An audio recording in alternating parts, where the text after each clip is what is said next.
Pemirsa, kebakaran kembali terjadi di Pasar Karuwisi. Kebakaran menghanguskan kurang lebih 12 kios pasar. Sebanyak 12 mobil pemadam dikerahkan ke lokasi untuk melakukan pemadaman api. Seperti inilah suasana kejadian kebakaran yang terjadi di Pasar Karuwisi, Kecamatan Makassar. Hingga sampai saat ini belum diketahui kronologis penyebab kebakaran.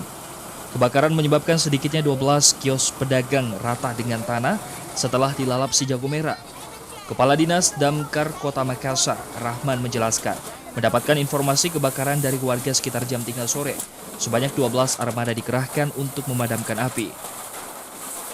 Warga ya di Abubakan Lambaga, pada saat orang kalau di Mako kita berangkatkan pada saat mau sembahyang asar ya, saya tidak tahu tepatnya begitu, kita dapat laporan langsung berangkat dari beberapa pos yang ada dari Mako, dari Kerikori kita punya pos itu datang juga dari Posko Timur, jadi banyak yang terdekat semua dikerahkan.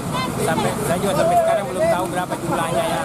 Api sendiri berhasil dipadamkan kurang lebih 2 jam. Akibat kejadian ini kerugian ditaksir mencapai ratusan juta rupiah. Beruntung tidak ada korban jiwa dalam insiden kebakaran ini. Dian Cahyadi, Celebes TV.